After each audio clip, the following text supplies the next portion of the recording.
today, then I'm going to talk about the two causes of longevity. Uh, basically, one must understand that when we come for Dhamma class, uh, what we are really learning of the two accumulations of merit and wisdom. But if you ask me sincerely if one can become a Buddha just by the accumulation of merit and wisdom, and the truthful answer is no. One cannot become a Buddha by the accumulation of merit and wisdom. So, but merit and wisdom, even though you cannot become a Buddha by the accumulation of merit and wisdom, yet one cannot become a Buddha without the accumulation of merit and wisdom. So it is like saying, it is the same as to say, one practicing. Some people are saying that, if I practice just for myself and for my own liberation, some people ask, if I practice just for myself and for my own liberation, can I become a Buddha? So the truthful answer is no. But to want to become a Buddha, one still needs to practice, still needs to cultivate and practice for others and for self. Because when one practices for others, self is included.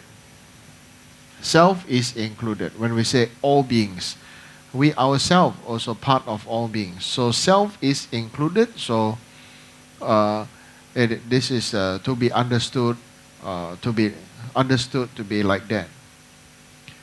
Now the causes of longevity. So why is it important to talk about longevity when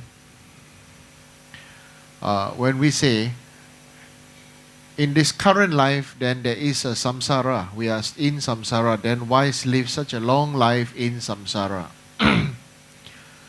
So the answer is, it's not that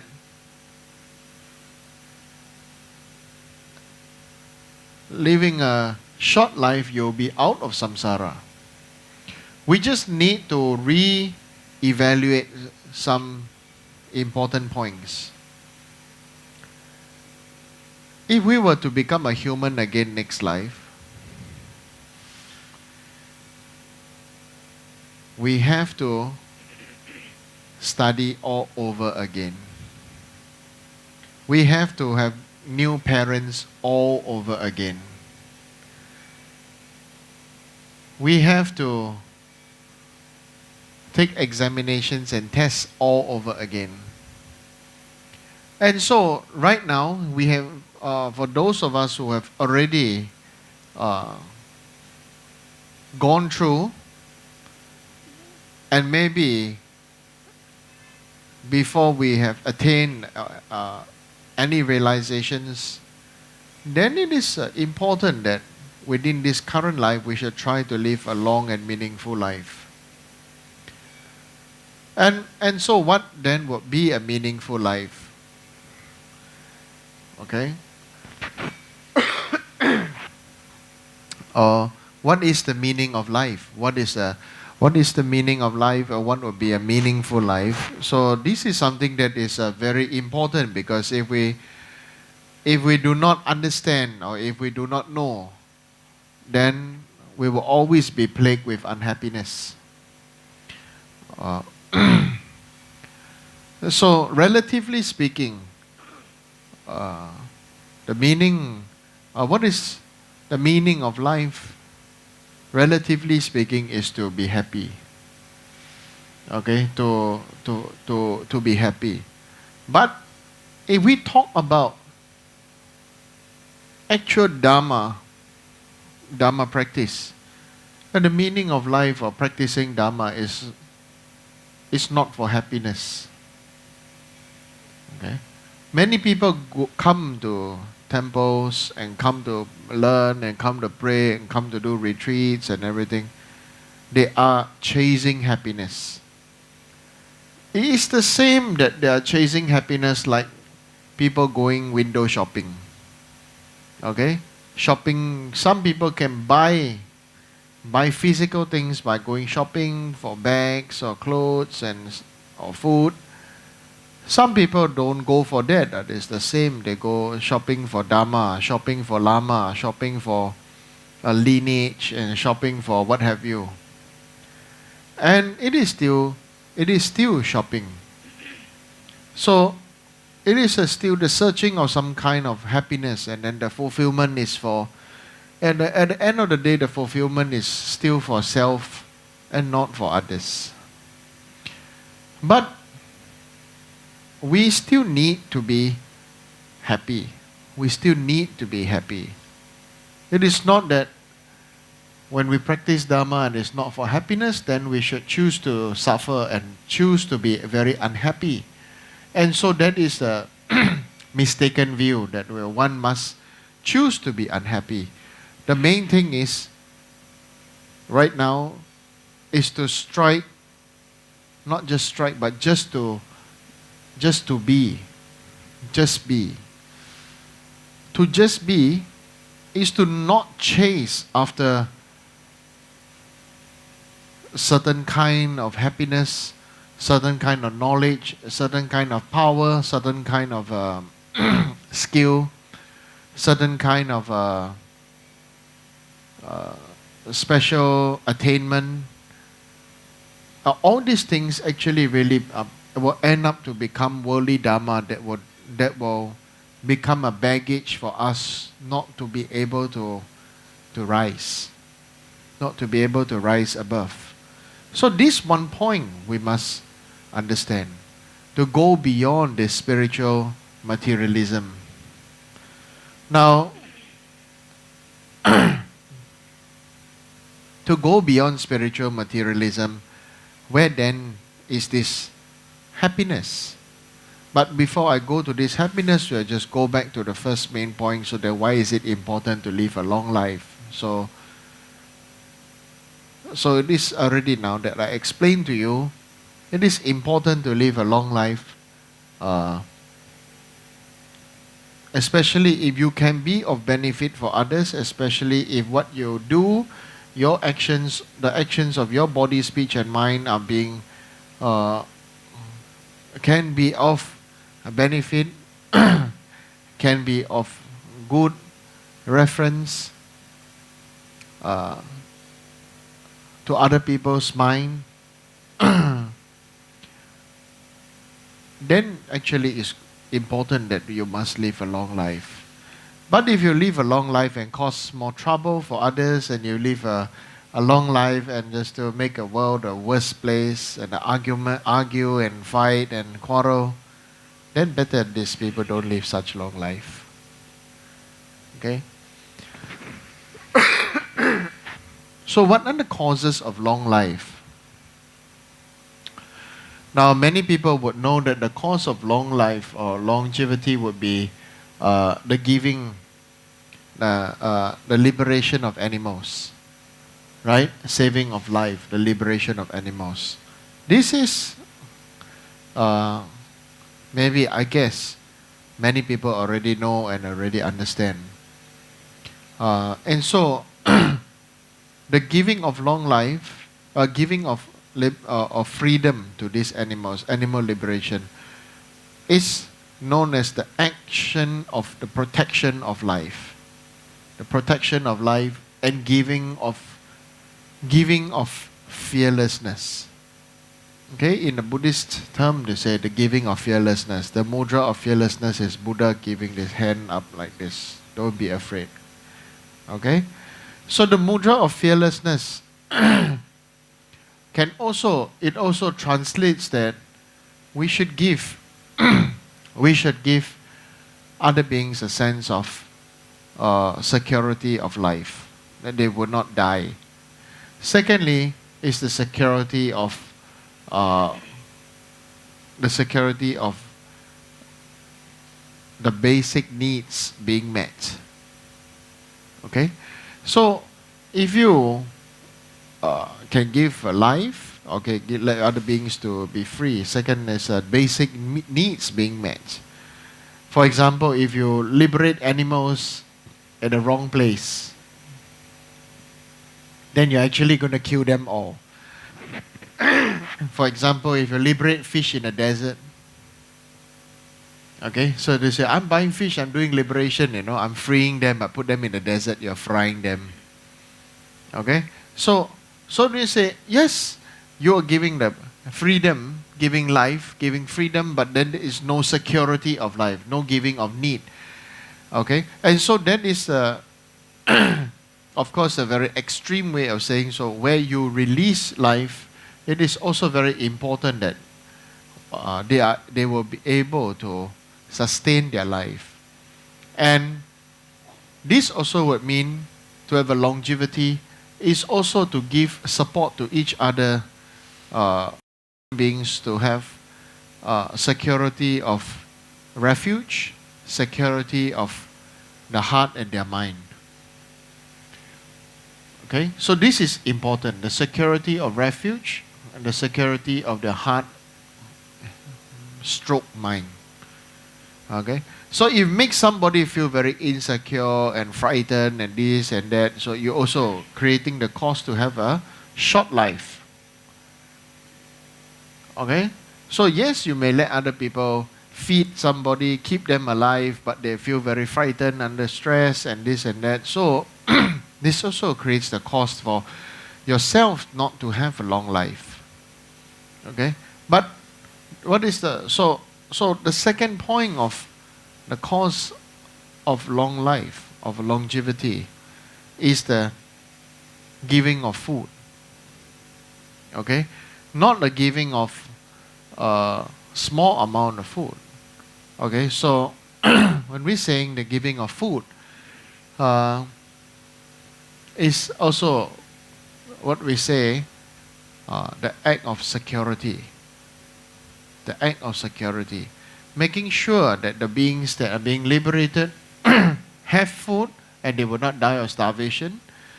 The other one is the giving of food for those in need. Okay, giving of food to those in need. So one should always treasure the opportunity of offering food. And then is offering food to the Triple Gem. Okay, or the offering food to those beings who are lower than us, lower in their quality of their life than us, lower in their the conditions than us, or the situations than us. Then it is very important for us to give food as a charity, donating food, and so this is very, very important. Okay, by doing such act, then one's life becomes by doing such an act, then one's life becomes more safe and secure. So therefore, if one prays for a long life, and just by the recitation of prayers and making a request for long life, there's not much purpose. There's not much. There's just air. Blowing of wind without catching it has no great benefit. It's like you're making a big fire, but there's no hot air balloon to catch the hot air. And then there's no capability or no ability for there to have a hot to be catching hot air and to be able to fly up into the sky. Okay, so you need the balloon, you need the hot air, and you need the knowledge to put the hot air and the balloon together. Okay, then it becomes experiential Dharma. Okay, so not just to do blindly, but to do with a deep understanding. Okay? So, so uh,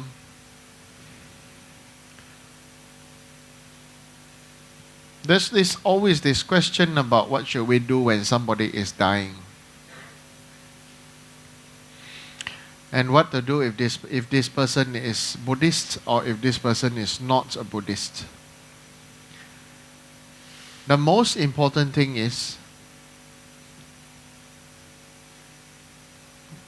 whatever religion that person may be, then assure that person of his or her own religious practice. Please don't go converting other people at deathbed. Okay? It is a great mistake. Whole life people practice, have faith to be a good person. At that moment when they need their faith most, you throw sting bomb, smoke bomb, and all kinds of bombs at them. Okay, so this is the most cruel thing a human being can do to another human being. The most cruel thing. So this is very wrong. The person is Muslim, say that, oh yes, your God be there for you. You're Christian, your God be there for you. You know, whatever their religion. You know that person is Buddhist, then really it's important to remind them of their refuge. Okay? And how they want to conduct their own mind so as to trigger, okay, to trigger their good merits, trigger their good merit, and to be reminded of their refuge and their practice. So this is something that is a very important. One should do that. One should do that. Not not when you want to do certain practice, then when you're going to die, then you're going to do some practice. So is it going to be of help? So somebody asked me, so since Buddha, if you say Buddha is so powerful, is it going to help if at deathbed or something, then you chant some Buddha's name and stuff like that, then it's going to be free. The person is not going to suffer, it's going to be free. Yes, Buddha's name, Buddha's teaching, chanting, and stuff like that, yes, it is going to help. But it can only help so much. Okay? It's like if there is a sun, then the person always don't want to go under the sun. At deathbed, you tell the person to go under the sun. Whole life, don't go under the sun. At deathbed, go under the sun. Already that person don't believe, have doubt. How much benefit can the sunlight be? Okay? So that's why it's very important that we alive now, we are not really alive. This is one way that you must understand. We being alive now is not really alive. We being alive now is we are in between death. The death of our previous life and our coming own death in this life. Similarly, after our death, we are in between life. Okay? So, this point means we are in the between. That we must train, or not even, some people say, so what does training mean? What does a practice mean? It means you have to start seeing that you are dancing in a dream, dancing in a bubble.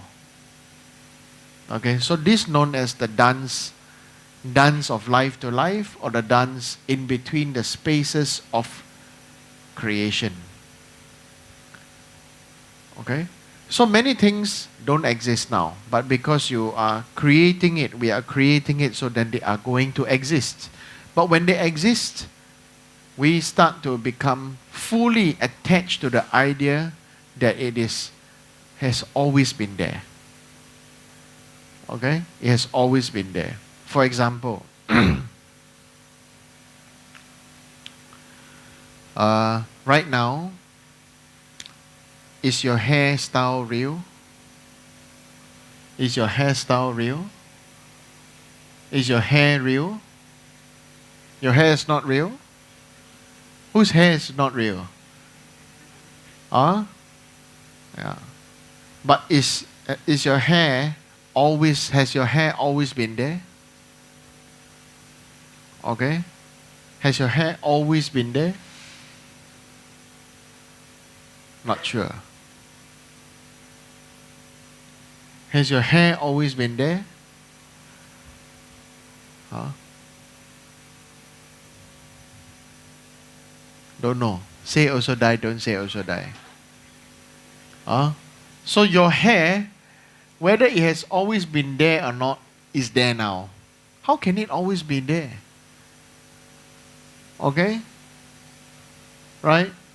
And so, because of the growth of the hair, then you created a situation that you needed a haircut. You needed a hairstyle. You needed a stylist. You needed a barber. You need a fashion stylist, designer, what have you. And what if I ask you to shave off your hair and ask you to change your hairstyle? Then you say, then that is not me. Right? So what are you? Are you your hairstyle? Are you your hairstyle? So can you change your hairstyle? You sure? Change the color of your hair? Pink? Pink hair? Blue? White? Right?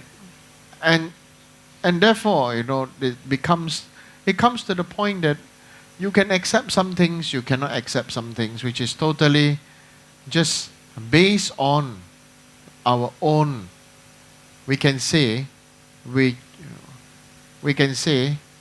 a delusion or a superstition. Okay, what is superstition? What is superstition? What does superstition mean?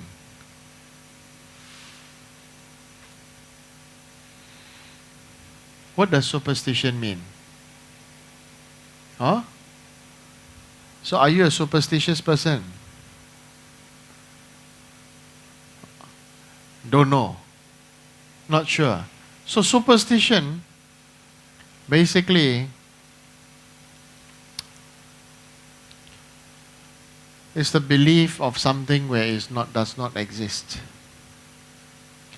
So right now, since we believe everything to be real, we are all superstitious people. We believe we are real. We believe our body is real. Our world is real. Everything is real.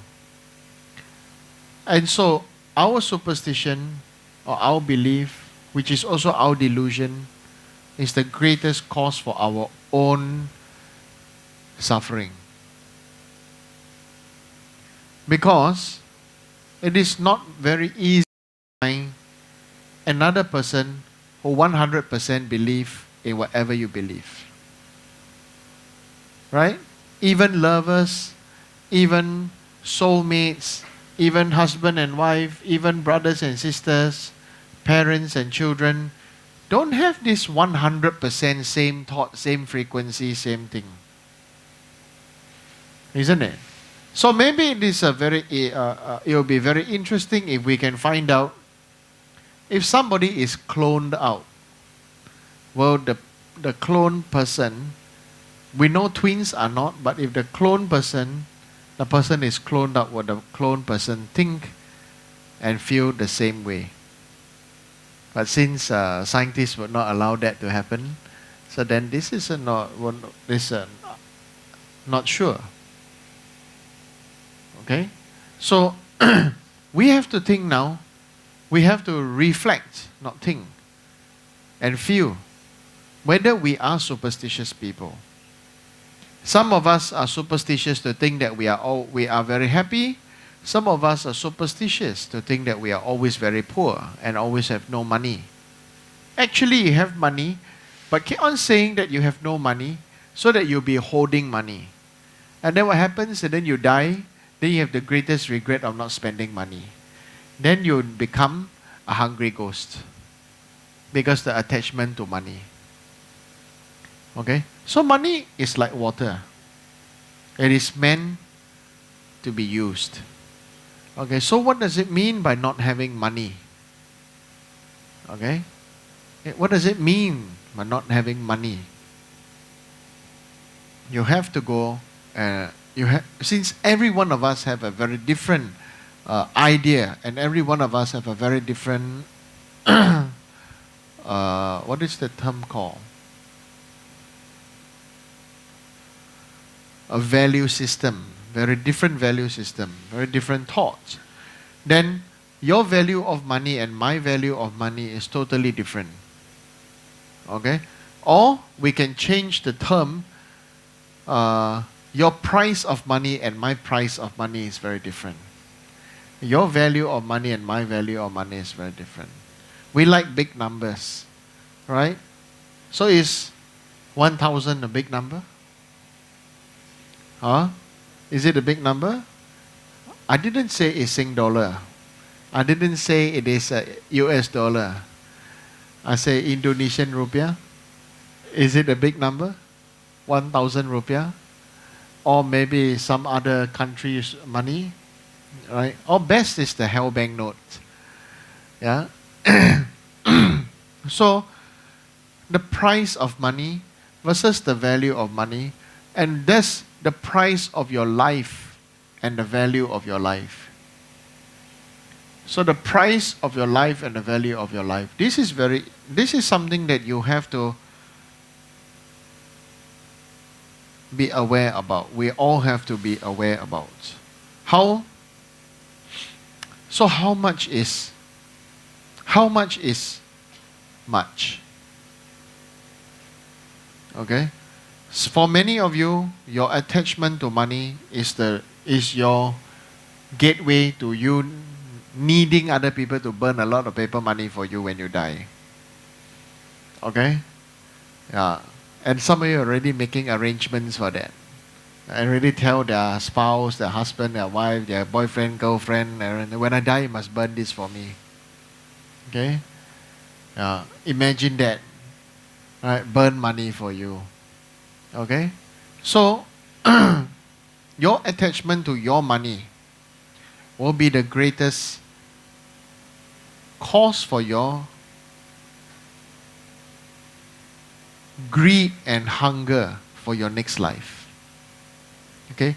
Greedier people are hungrier people. Hungrier people are greedier people. Or not just people, animals too. Any being too. Okay? So, when it comes to that, then how to prepare for death? So what is the meaning of a good life? To sum up a good life, it also means a good death. Correct? How about the person who have a good life but die in a plane explosion, die in a car crash, die of being poisoned, die of being shot, die of being murdered? So is that a good life? Huh? Okay? So, to sum up a good life, so the good life also really means a good death.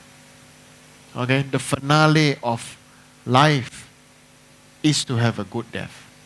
And so, we must prepare ourselves for a good death. Or, if you have some party, they want to look for a finale. Isn't it? The fireworks shoot into the sky. Okay? To me, that is a good death.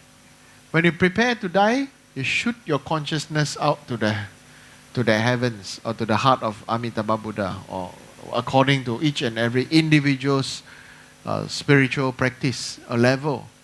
Then that will be a good life, a good, fully good life, and with a good death, and not just saying that, oh, maybe I have a good life, but maybe I have a great Big Bang finale, big car crash, or aeroplane explosion in the sky. That is also a Big Bang, isn't it? That is a different kind of Big Bang. Okay, so important for all of us to understand. Important. We need to prepare for death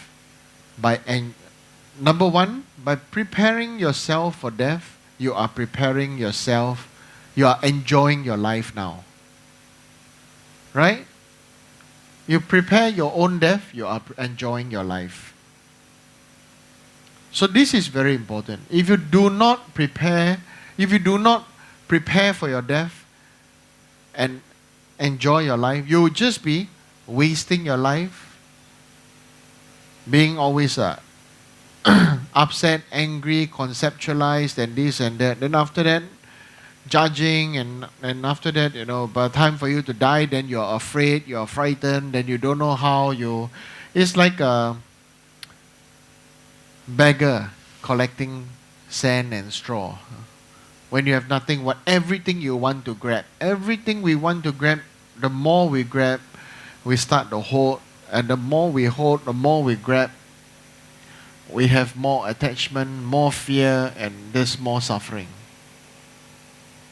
Okay? The main thing is let other people be. Let other people be. Okay?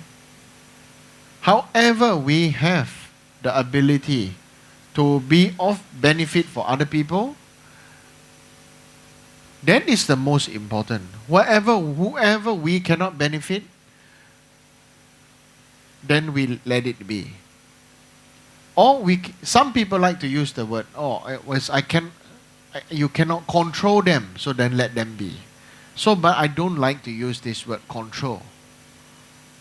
Right? If you cannot be of benefit for them, people come, people go, let them be. The main thing is, there are two types of result from to the person. One is feeling very sad. Oh, this person left, this person this. Why don't you see the people that is still beside you? One person left, few still with you. You cannot see the people beside you. You are always missing and saying about the one that left. Okay? So, we must rearrange our. This is called practice. This is the practice. This is the training. This is the real works of it. Okay? All these things cannot make you Buddha, but it will make you a happier person and with a more meaningful life. Because all these things, all these kind of teachings, they are under the sutra teachings and under the of merit and wisdom. Okay? Only in the tantric teachings that one is truly able to, the training is to truly able to see the divine in every being. So, in the real sense of the word, we must learn the sutra path to go into the tantric path. To go into the training to see the goodness in all, the specialness in all. Whether this person irritating or this person whatever, we choose to see the good side. Choose, that's the main thing. You choose. So you cannot say you have no freedom. Okay, you cannot say you have no freedom. You choose to see the good side or not. You choose to be happy or not. Because you choose whether the other person is doing something good or bad to you, listening to you or not, following what you say or not, or this and that, normally we become very upset. But it is your choice whether you want to be happy. I have many people who don't listen to what I say. Right. So I just think I have no benefit for them. They want to continue to think like that, then okay, I just let them be. Right? You let people be once. So one way I tell myself, karma haven't ripened. Okay? Haven't ripened for them. They still have this karmic debt to owe to repay. Okay? They still have that. When the karma ripen, then they'll be free. Okay? Or I see it as, this is the usual way of explanation. Karma haven't ripened. But maybe a more modern way of explaining would be, the person has still not tired from carrying all the shopping bag. Right? Correct? Shopping bag you have to carry, isn't it? Yeah. Still not tired from carrying the briefcase, the shopping bag, and the handbag, and the luggage, and everything. So once you're tired, you are willing to let put it down, isn't it? And once you are tired and you put it down, and then when you look again at your luggage and all the things, then you start to think whether this was necessary to be taken here or not. For example, one very, very good example. Some people maybe think, if I go to Thailand, I need to bring shampoo, toothpaste, everything need to bring. Yeah, actually, if you go there, maybe at the convenience store you can buy everything. Right, but because of attachment, because of fear, I must carry this, I must carry that, I must. So you go down there as though you are come out from the mountain. You know, everything you must bring your own. It must be your brand. It must be this. But then that is not really enjoying the journey. But this is how we are. We carry all our things with us to our next life. Okay? We carry all these things. When we breathe in or breathe out, I don't know. Okay, it's still breathe our last, isn't it? Some people, their last is breathe in. Right, some people is breathe out. Right? Yeah. So nobody knows whether your last breath is breathe in or breathe out. Okay? So the main thing is how to have a good life is to prepare for a good death. How to have a good death? How to have a good death? It really depends on your practice now. How you want to be able to help other people to have a good death is also depends on you now. Whether, some people say, oh, I want to practice powa so that I can be able to help other people, this and that. But yes, you need to practice powa, no? I also know. But first of all, how much faith do you have in Amitabha Buddha? Okay? So it's like, I want to go to this country so that I'll be free, have freedom. But then you don't really like that country anyway. Just that country is a nicer place to stay than here. But you don't really like that place anyway. Or you don't really know about that culture anyway. Right? Just want to be free from here now. You just want to be free from fear now. So, anyway, the main practice right now, okay, right now, to me, if you ask me, somebody actually asked me, oh, Rinpoche, Lama, where do you want to go when you die? You want to know? You want to know? Secret. Yeah. Okay. Where I want to go is a secret. Where I'll be going is also a secret. Okay? Yeah. If I tell you and you all aspire to go there, I headache.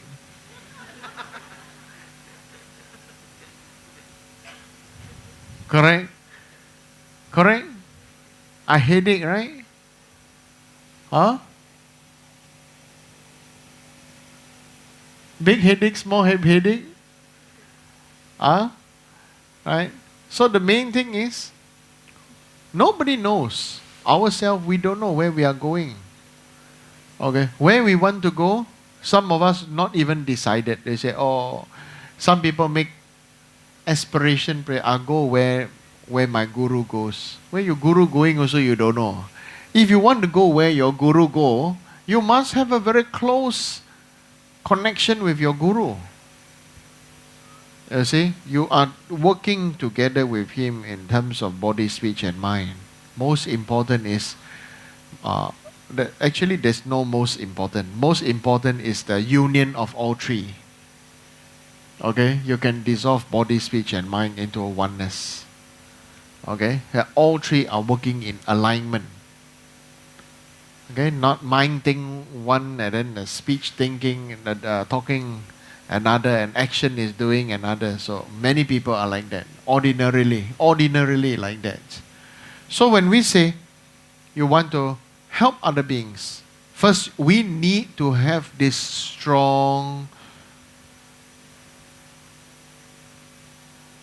power within ourselves. Right? For example, is there a beautiful place you like to go shopping? Is there a beautiful place or a beautiful restaurant you like to go eat?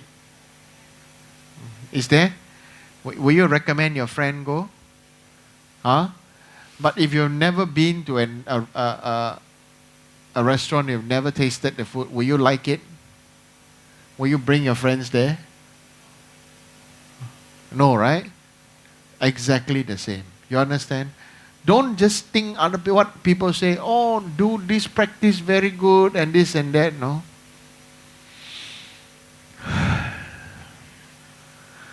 Right? Don't just listen and then people say, oh, do this practice is very good and this.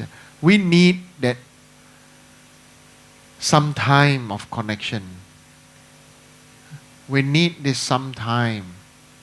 So Western people like to ask, people from America always like to ask, what is the best way? What is the best? What is the best? Like now there's some question.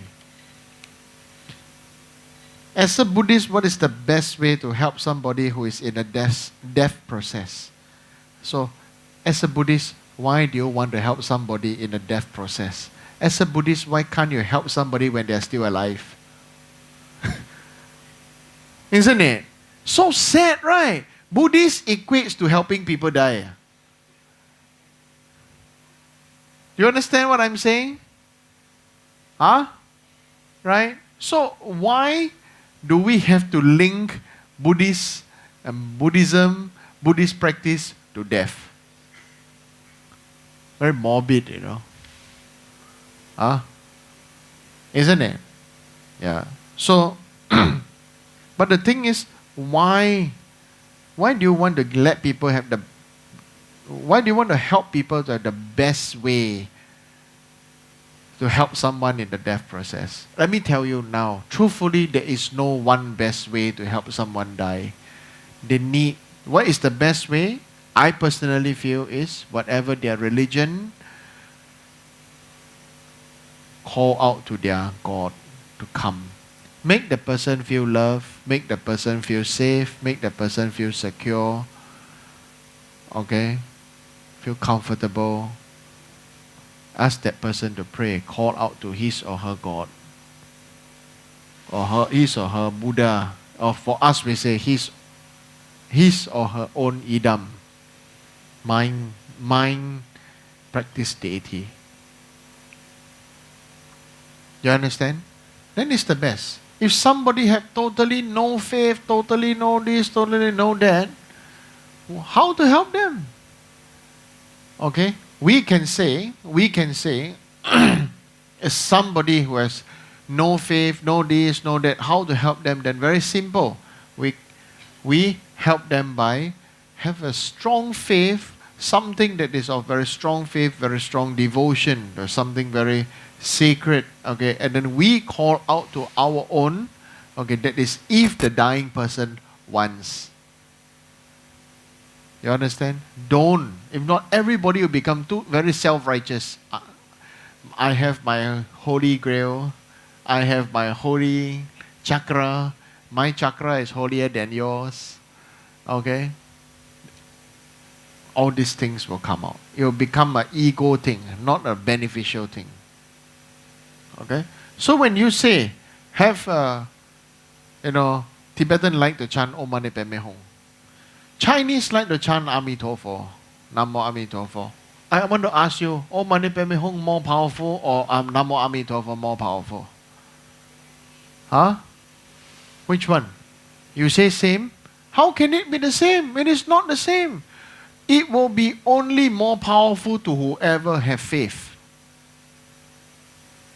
You understand? Right? Even it's the same. Some people like His Holiness the Dalai Lama. Some people don't like His Holiness the Dalai Lama. Right? So for the people who listen, and the mind is subdued to listen to His Holiness teaching, our mind have great benefit. But for somebody who have doubt in his motive to teach, then that person will start to, he'll think and visualize and he will scrutinize and he'll be this and that. So there is no one perfect way. That's why Buddha taught 84,000 methods to liberate sentient beings' minds. There is no one Bible. Buddha had 84,000 methods. So there is no what is the best way. Sorry, it doesn't exist. Right? It's the same. Some people like men. Some men like men. Some women like women. Some men like women. Some men like men and women. Some women like women. Some women like men. Some women like women and men. Some women just like men. Right? So you cannot say what is the best way. There is no best way. Right? So the best way is whoever your guru, you have to learn as much as you can from him or her. Get the real, some people go to this Lama for initiation and that Lama for initiation. They don't want to do the practice, but the person whom you receive initiation is not your guru. That's so wrong. Whoever you receive the initiation becomes your guru. Okay? Yeah. Like that. That's why we say you cannot anyhow go receive anyhow go receive initiation and this and that. It's better to have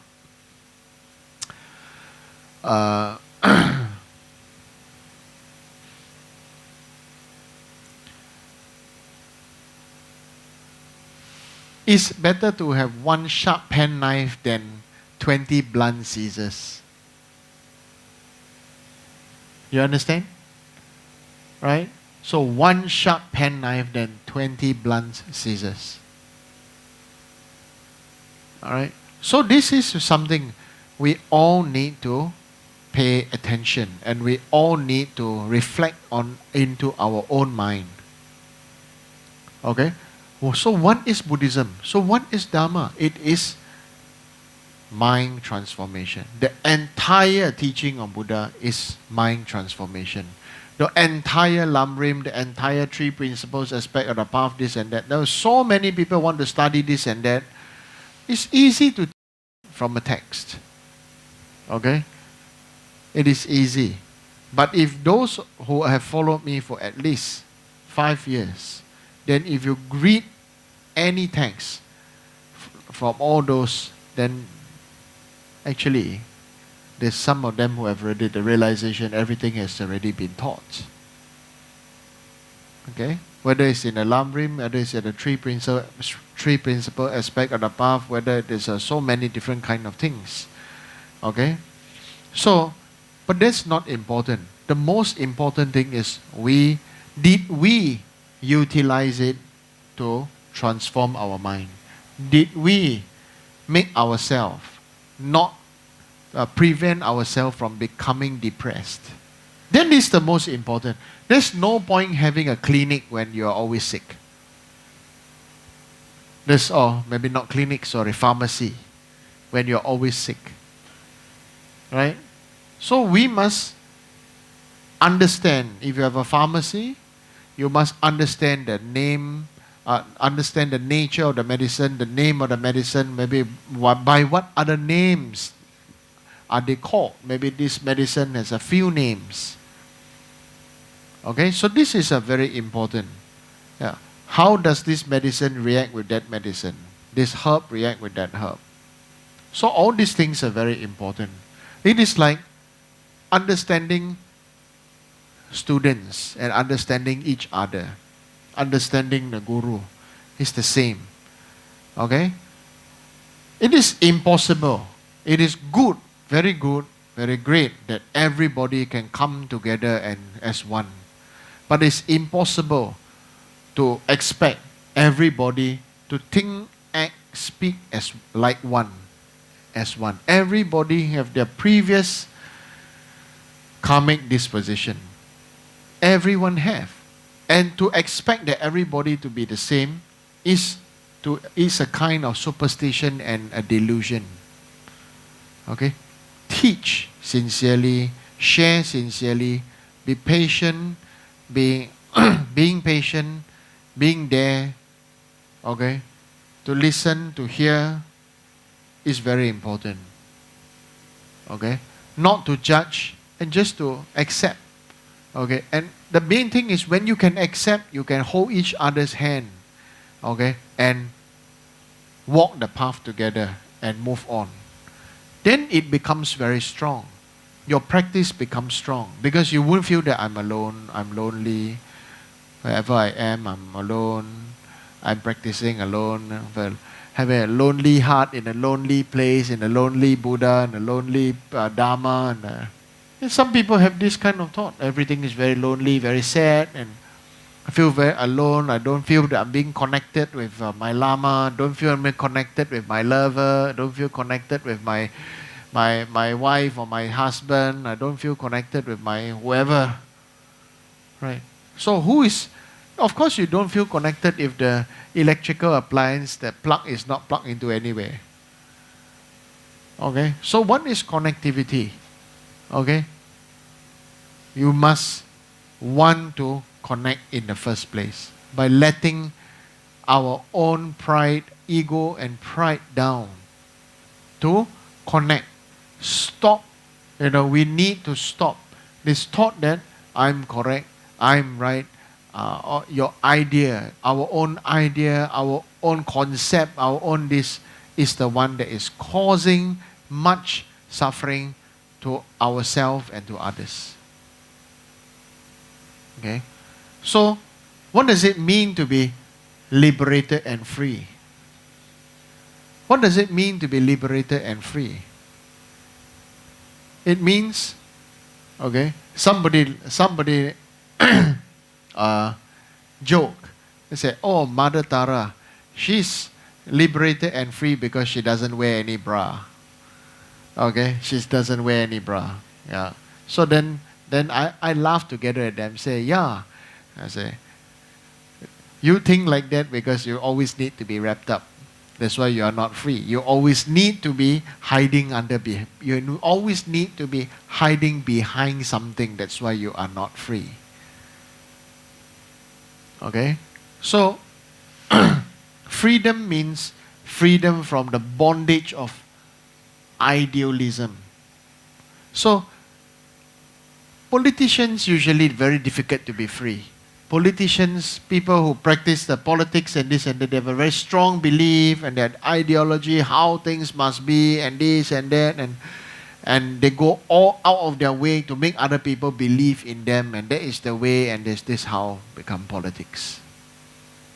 Okay? If it is to the benefit of the greater good of mankind, of each other, for ordinary beings, then yes, that's good. But the main thing is, a good action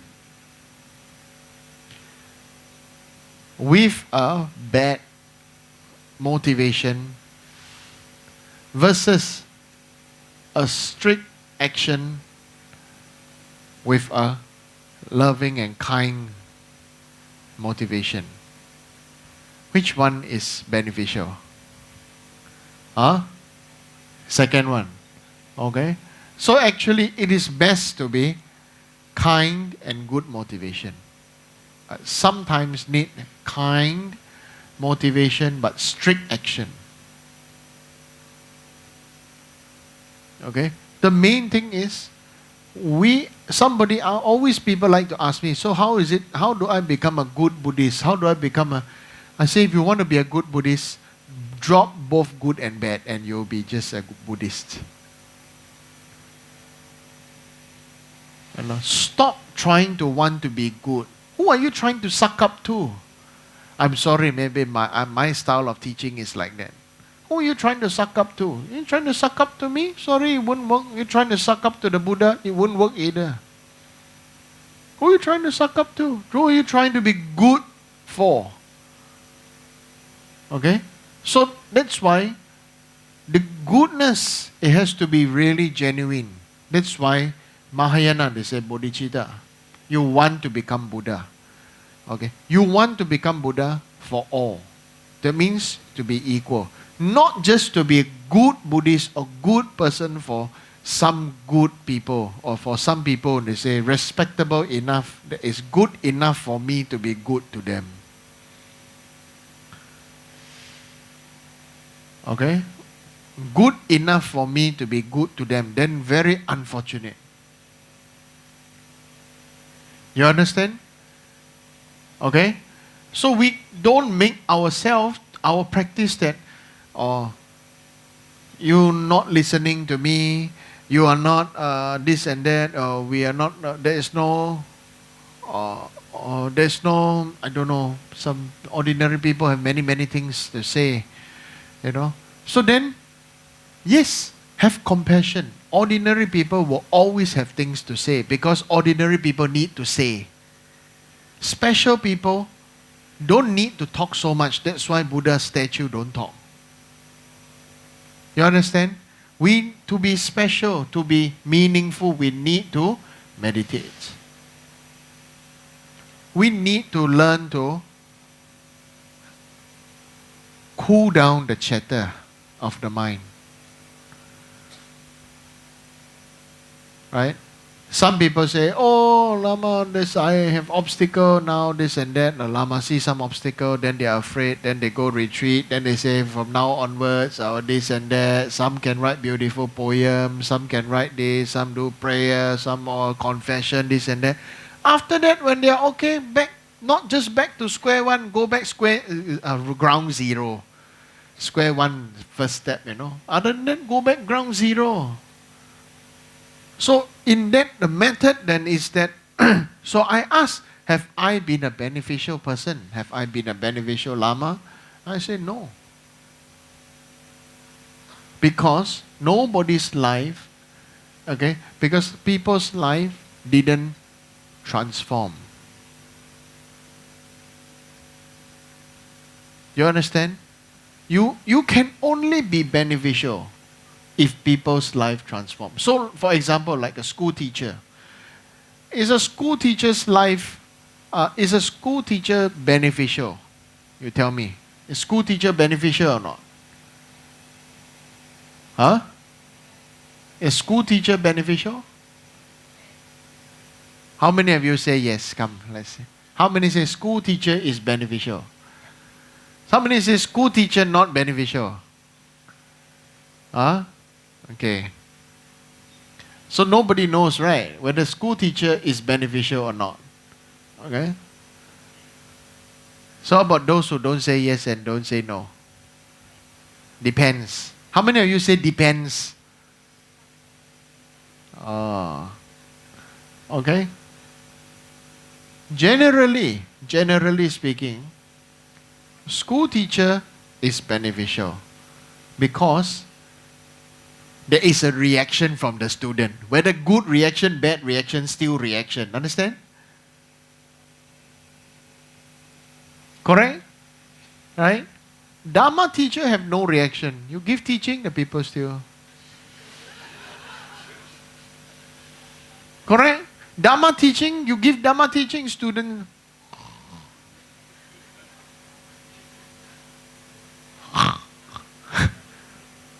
Some go find gold on the floor. Some attend Dharma teaching, then saliva drip on the floor, then wet, then oh. So there's not much benefit, not much meaning if there's no change in the character or the mind of the people. So we need to think. So school teacher, why I say school teacher, have benefit because the student have good or bad also have a reaction. Correct? Right? Yeah. Because the student definitely listen. That's why have a good or bad reaction. Very seldom you have a no reaction student. Have lah. Also have. Some people have just no reaction from birth to death. Then by the time they die, they also don't know how to react because the whole life they're just so used to not reacting. Dying already. Oh, die. Right? And so people ask me, oh, please help me save this person, the person dying, and then, oh, you must help this. And so at that time when people are feeling very emotional, I cannot do this, right? I cannot tell them, say, he also don't know what to do. Then die lah. Maybe he or she want to die, correct? If you are hanging and then got a lot of tube here and there, and then you want to die? Huh? Do you want to die? What if you want to die, pluck out, then actually the next day you're supposed to be alive? You're supposed to be well and kicking. Any regrets? You are. You say one,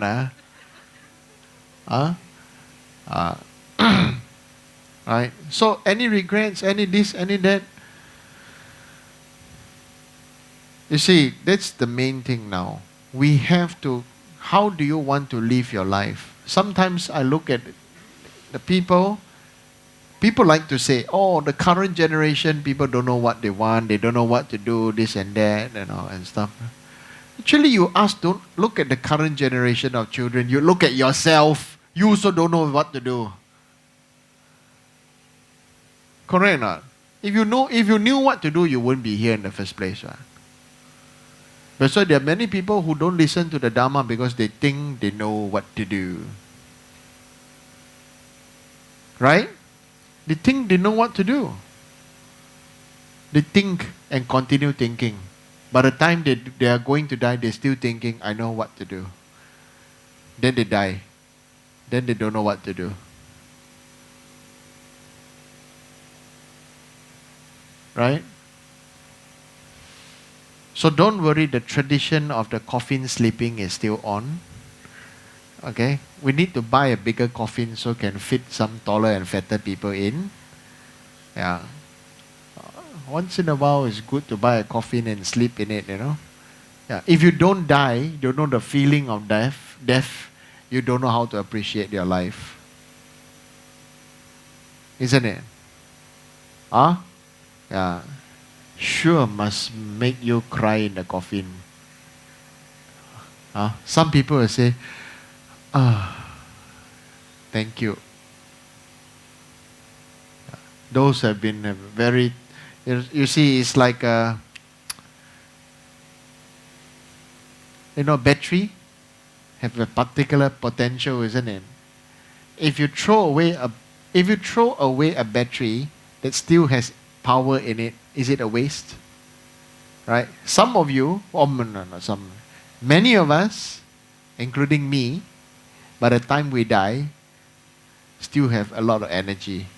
And the energy is not expensed out, you become ghost.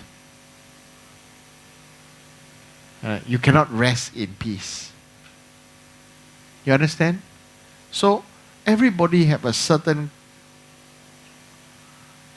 what do you call, potential. Some people like to use the word karma, to use up to this and that. If you don't want to move, you don't want to do, you just want to sit there and wonder and don't know. Okay? I want to be lazy. I choose to be lazy and just wait. Even if I teach you some special things, you won't do it. Correct? If I teach you some special thing, you won't do it. Then there's no benefit. If I teach you how to cook, but you don't cook, how can there be any benefit? You understand? The benefit means you must carry on this flame, carry on this torch, carry on this thing and you must have the result. Then it calls benefit. If not, then it's like some kind of a I don't know how to say in English. Like for fun. Somebody said fun and laughter, peace and joy. For some kind of showing off or this and that. That's totally unfortunate. Okay, so and so the other question is, what if that person is not a Buddhist? What is the best practice after the person who has just passed away? What is the best practice after a person who has just passed away? A person who has passed away becomes totally reliant on those he or she is attached to. For example, if you've been away for such a long time, where's the first place you want to go? Huh? Where is home?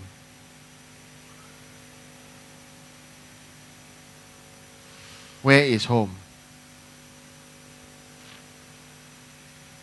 Is home where your spouse and family is, or home where your lover is?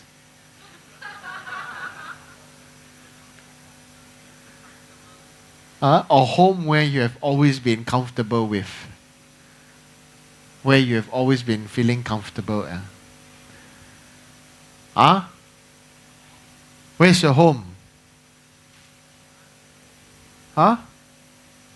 Okay. So when you say benefit, how to help, then yes, if you have a very close relationship with somebody who have died, then you know that person. I'm telling you, that person will come and look for you. Okay? It's only natural.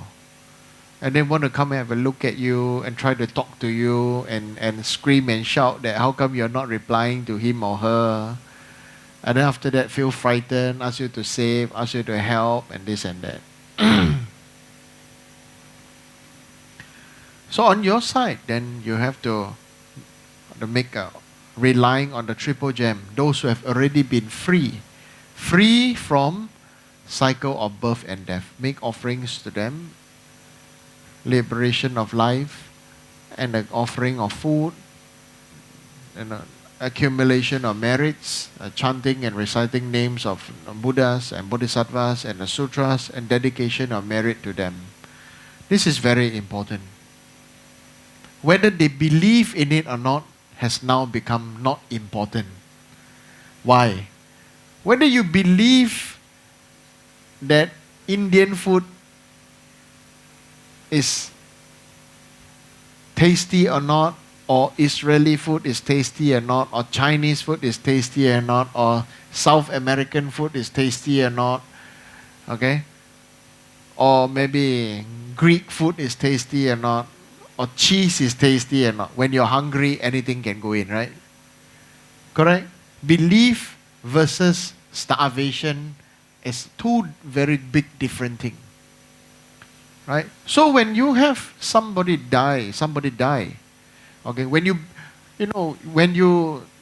are sick, you take this vaccination, injection from doctor. It's clear, right? Transparent, right? Usually. What makes you think it's not plain water, distilled water? Or just salt water? What makes us believe so much it is a kind of vaccine? Huh? Do you know anything about medicine? You know anything about medicine? No. So what makes you believe this is real stuff? Huh?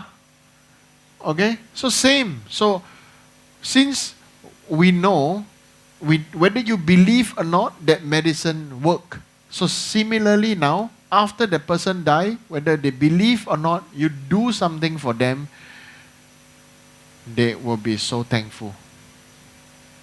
Okay? They'll be so thankful. That's why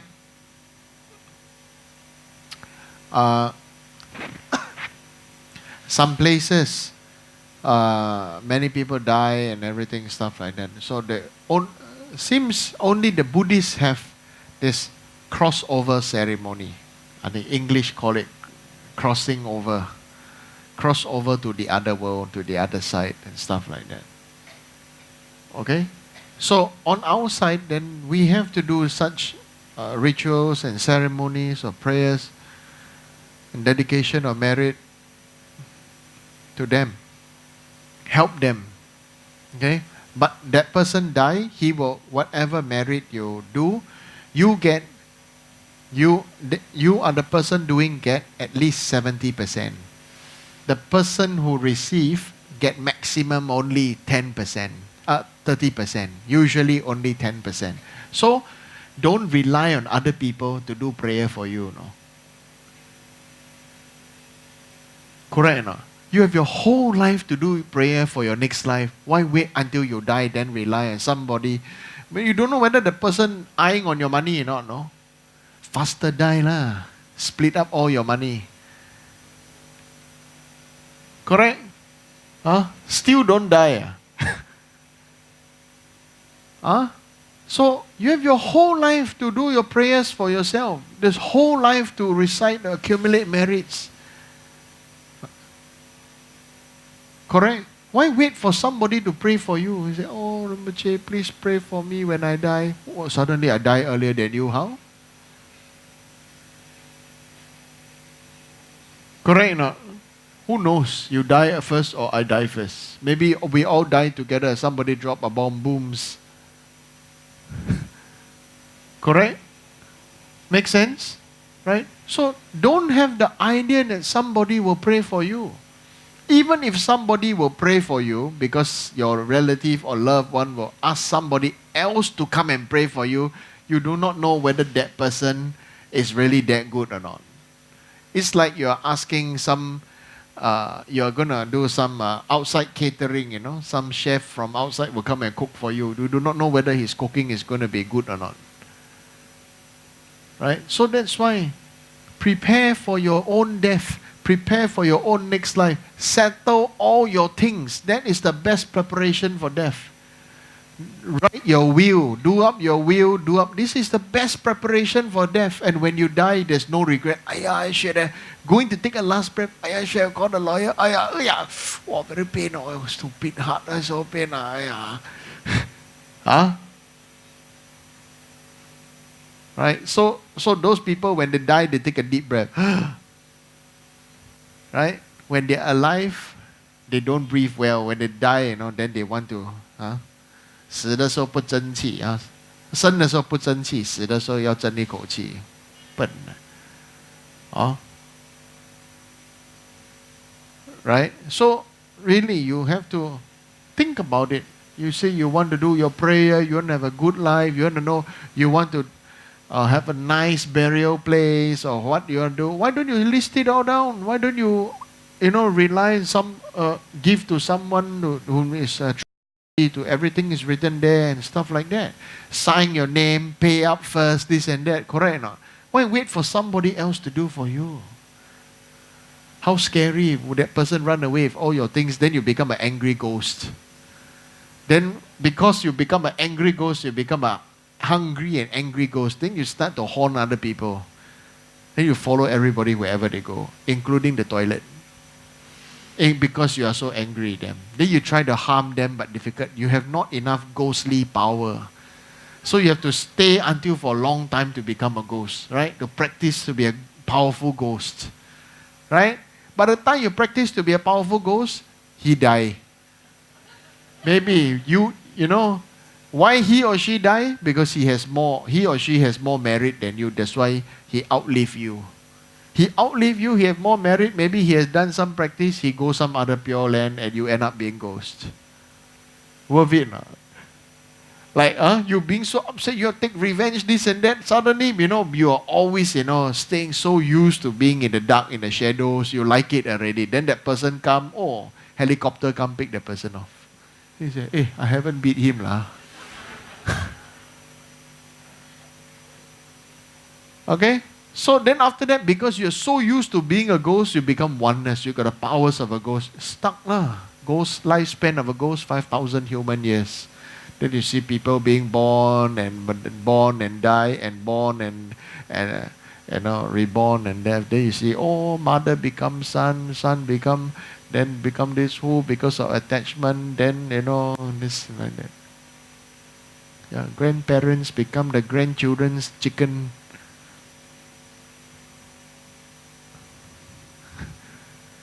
Right. That's why Maitreya Buddha become the Pu Tai Hesang, always laughing. People like to eat, people like to keep animals, this and that, right? Keep animals in the house, why? Because that's your own ancestor. Love you so much, right? Cannot bear to leave you. Pop! being reborn as a dog in your house. Help you look after. Because, right, your grandmother or grandfather or whoever in the senior in the house say, why haven't come home? Stay up, wait for you to come back, make sure your house is safe, this and that, correct or not? Then they die, the ghost down there continues, wait for you to come back, make sure you come home, this and that, correct or not? Right? And then what happens due to the attachment, not being able to let go, then they have a dog, the dog mate, and then after that you go into the womb of the dog and end up being a dog. So you're very happy, continue as a dog to look after the house and eat dog food. And they say, you're so cute. Right? That is the story of rebirth, uncontrolled rebirth. This is called samsara. Suma sala.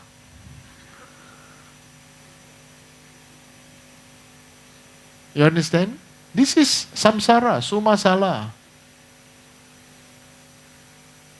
Okay? So, main thing is, prepare for your own death. Don't just talk about the exact process of death.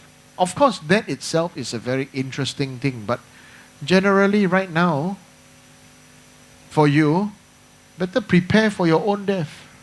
If you can, go and choose where you want to be buried or where you want to, how you want to, which columbarium you want to be put, whether you want your ashes to become a diamond, right? This is very important. You better write it down, not your good friend. Well, you trust them to do something for you after you die? You trust your friend to do something for you? End up how? Right? Nobody knows, right? Correct or not? They will only do, please burn you more things, ask you to become more ghosts. And, please don't come disturb me, I'm very scared. Everybody will do that, correct? Everybody's scared of ghosts. I burn more offerings for you, please don't come disturb me, okay? Sorry, last time I owe you money, I burn all this thing for you now. Actually, you forgot he owe you money. Then he say already, bloody, he owe me money. Then you got more anger, more attachment. Correct? Right? So this is nature of samsara. This is nature of samsara. Then that's why we need to want to practice. We need to want to be free. Okay, you must want to be free. And not pick on all this and that and stuff like that. That's why we need to meditate. When we meditate,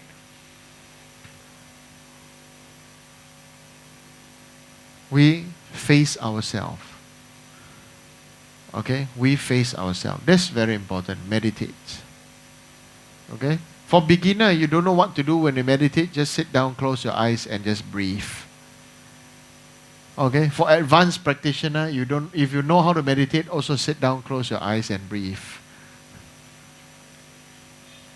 Right? That's the most important. Right? Your body, speech, and mind. I start to isolate the speech and start to isolate the mind. When you isolate, then you let it become concentrated. Right? Then the mind don't fly here and there and stuff like that. Will our mind fly? Sure. Sure. You start to fly, start to blame and justify and start to have many other things. So this is very important, please. All of us, we need and we must meditate. No need too long. If successful, close your eyes and calm down. Take 5 minutes. 5 minutes, then open your eyes. Oh, now I'm feeling calm. Then be very happy. Oh, I feel more calm now. After that, you can do, okay, I can start count from 1 to 5 without anything, without any disturbance, my mind. And then slowly you increase. Slowly increase. How slow? Not too slow. Huh? Because people like to say, you say slowly, 10, 20 years still count 1 to 5. Okay? Yeah, some people, 20 years, 30 years. Right? For those of you who are with me from Tongsun and Bukit Timah days, at least 10 years of your life gone. Right? When at the time I asked you to practice it, never mind, slowly. When I'm older, I'll practice. Now you're older, I don't see you practice. You play more, eat more, wish more, and have a more craving.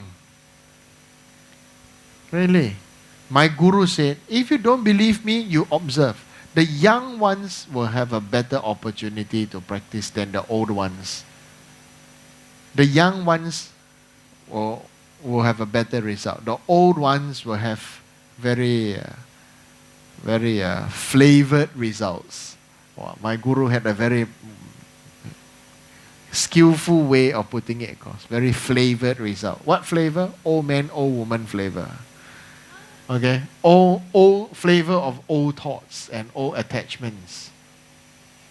Okay? Or what they feel is and must be, should be, and stuff like that. Some till they die, they like Buddha, they don't know whether they should take refuge, they this and that. After that, never mind, don't force you just become, at that time you want to take refuge, also no lineage at that time to receive from. Then they want to say, they only say themselves, Buddha, Buddha. When one person panic and one person having many different difficult thoughts, frightened thoughts, fearful thoughts, impossible at that time. Even great practitioners who are so used to, at the time of their death, their mind is so, many at a time, our mind becomes so polluted and frightened. The emotions take over rather than to observe the mind and to start the practice. That's why it's important to memorize and to train the mind, so it becomes very used to it. Okay? If somebody says practicing without memorization is no use, then it is totally wrong, because blind people who cannot see also rely on practice to be able to walk around in their house, isn't it? Blind people who cannot see, they know how many steps, how much, and everything, where things are, this and that. Okay? So it is very important for us to know, to understand, to reflect, and to take action. This is called bodhisattva. Action. Not two kind of bodhicitta. engaging and aspiring. Many of us are still aspiring. Wait. The action is usually before their death. After, or when they have a great problem, great trouble. After the problem and trouble, they forget everything. Everything forget. Back to eat, sleep, drink, and be happy and merry. They say, you ask them to practice, they say, you say one word, a present moment. You say, present moment. Present moment. Okay? So, I've decided maybe I should stop praying for anybody else. Good idea? I think that's the best. To stop praying for anybody else. I generally pray for all sentient beings. Any personal request? No. That's good, yeah? Why? Look at all the panicky face. Right.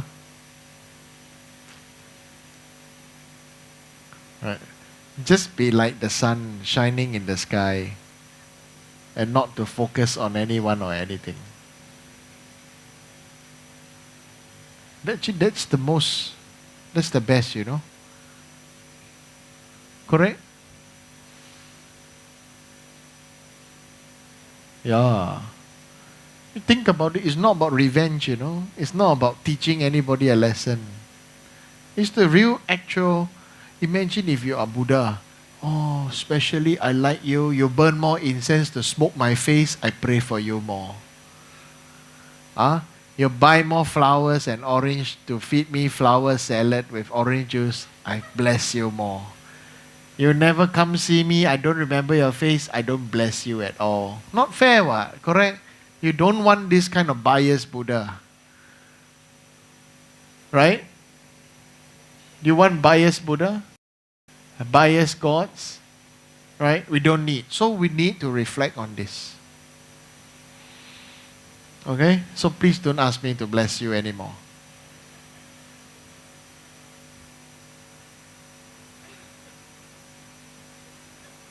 Right? Right? You reap what you sow. Make sense? You reap what you sow. You use your money to do good deeds. You use your money, your health, your skill, your knowledge, your wisdom to help other people, to do good deeds, to plant so many seeds of with good motivation. Then suddenly you start to feel that, you have to be responsible for your own. You have to be responsible for your own liberation and enlightenment. Not relying on somebody. If you're so used to relying on somebody because in your past life, when you died, rely on somebody to pray for you. And then your general merit and wisdom caused you to have your relative wealth and status in your current life. Right? Yeah. So I'm telling you now. So best is we should pray for all beings. Not just for one person or this and that. Pray for all beings. Pray for success for Dharma. Pray for success for our Dharma activities, for each other, everybody to have a good health and this and that, right? Yeah. That's very important. Not just this person have this request, that person had that request. So if you request, I don't fulfill your request, means you don't like me, or I don't like you, or my power not good enough for you, or you are not good enough for me in this. You understand? Suddenly tie in so much samsara. Right? Why confuse the sunlight? Or the sunlight confused you? Right? The sunlight shining upon the earth gives equal light and heat to all the seeds. Poisonous or not, is up to the person who grew it. Right? Make sense? Poisonous or not is up to the people who grew it. Poisonous or not, up to the people who sown it. Right? Yeah. They want to continue to eat, drink, and be merry. Carry on. Good. Right? You want to continue to not do, right? And to have a wrong views, carry on. Good. Right? So this is a Dharma is like this. Buddha, this is Buddha's teaching. Buddha came and he came to this earth, and whatever he taught was not to make anybody comfortable or uncomfortable. He just came to tell the truth. Like that.